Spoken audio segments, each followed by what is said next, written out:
देखिए, जैसा बताया हम लीग में नेपाल से हारे, उसका जो मुख्य कारण था हमारा नेपाल के साथ जो जो हमारा सेटर पहले खेला ईरान के साथ, हमने ईरान को इजीली 3-1 से हरा दिया।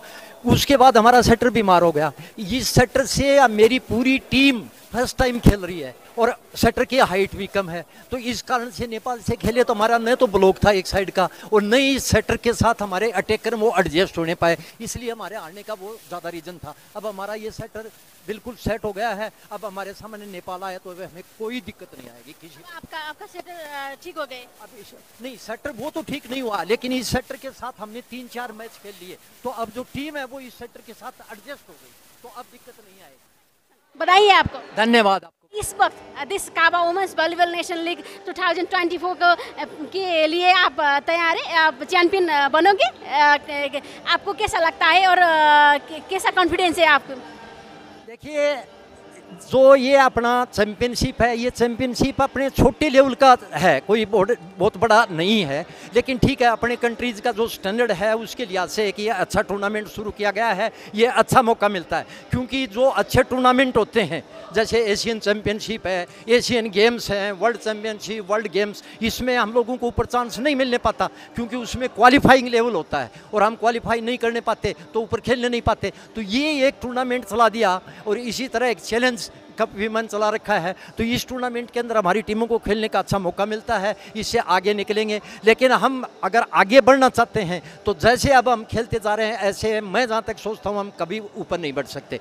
इसके लिए हमें हमारी फेडरेशंस को, हमारी गवर्नमेंट को करना होगा कि टीम के साथ जो भी एनालाइज़र हैं, वीडियोग्राफर हैं, वो सारे भेज के सारी चीज़ जब तक टीम को नहीं बताई जाएगी उनकी कमियाँ, तब तक हम सफल नहीं हो सकते। सफलता के लिए वो चीज़ ज़रूरी है, लेकिन इसमें सफलता में टाइम लगेगा, क्योंकि वो इक्विपमेंट भी हमारे पास आज के दिन अगर सोचें तो वो इक्विपमेंट भी हमारे पास अवेलेबल नहीं होंगे। दूसरा सबसे बड़ी चीज़, जो टीम को ट्रेनिंग दी जा रही है, टीम को ट्रेनिंग जो हम कभी से देते जा रहे हैं, हमारे पास सिर्फ बाल है, उस बाल से हमने ग्राउंड में जो ट्रेनिंग दे दी वो दे दी। हमारे पास ऐसा कोई इक्विपमेंट नहीं है जिससे हम खिलाड़ियों को ट्रेनिंग दे सकें।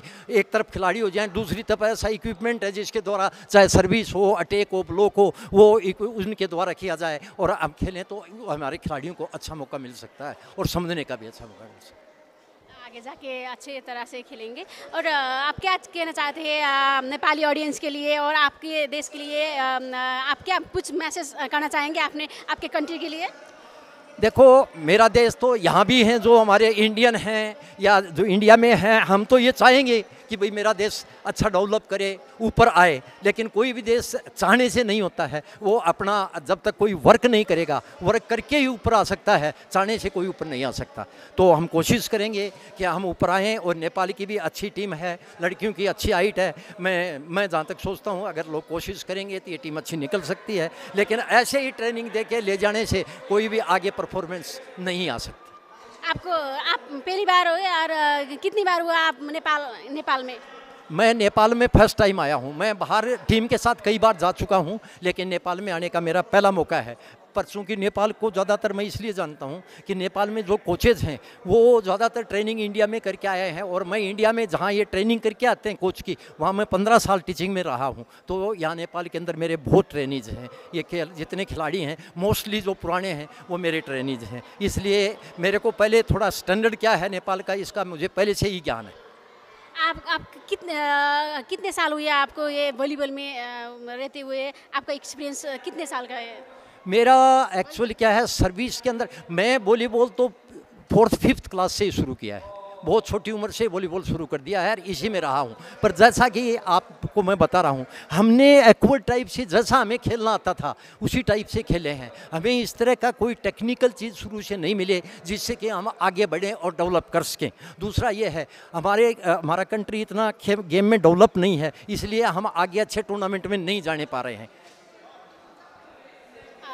आपका तो लॉन्ग एक्सपीरियंस है इस वॉलीबॉल में।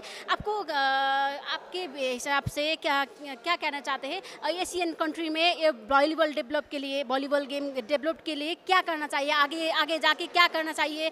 इस तरह से गेम तो होता ही रहता है, अब और भी डेवलप करने के लिए क्या करना चाहिए एशियन कंट्री में?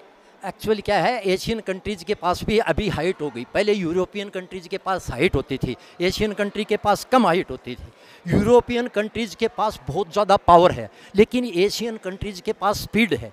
आपको मैं बताऊं, जापान जो टोक्यो ओलंपिक हुआ 72 में, जापान की हाइट कम थी और हमेशा ज़्यादातर यूरोपियन कंट्री जीतते थे, लेकिन उन्होंने अपने स्पीड के बल पर और टेक्निक के बल के ऊपर उन्होंने 72 का ओलंपिक जीता। तो ऐसा है, हमें अपनी स्पीड बढ़ानी पड़ेगी और ज़्यादा से ज़्यादा इन्वॉल्वमेंट, खिलाड़ियों को दूर से जितना ज़्यादा उनको अलग अलग ले जाके कंट्रीज में खिलाएंगे, उनको जितना एक्सपीरियंस देंगे, उतने ही खिलाड़ी अलग ऊपर से निखर के आएंगे और आगे निकलेंगे। Thank you, sir, for your time and best wishes for your upcoming match for final. Thank you so much for your time. ये कावा टूर्नामेंट है, ये हमारे जो सेंट्रल एशियन कंट्रीज हैं उनके बीच में है। कोई भी कंट्री ऊपर आए, हम सबको मिलके उसको ऊपर बढ़ाने की कोशिश करनी चाहिए, ताकि साथ साथ में हम लोग भी उनसे कुछ न कुछ सीख सकें। अगर हम एक दूसरे को ऊपर नहीं बढ़ाएंगे तो दूसरा हमें ऊपर नहीं बढ़ने देगा। हमें एक दूसरे का साथ देना चाहिए। और मेरा गुड विशेज है, कोई भी टीम ऊपर आए, चाहे इंडिया आए, नेपाल आए, ईरान आए, कोई भी आए, मेरी गुड विशेज है, जो भी जीते बहुत अच्छी बात है और मेरी तरफ से उसको पहले से ही एडवांस में बहुत बहुत बधाई। Thank you so much for your time, sir. Please, okay.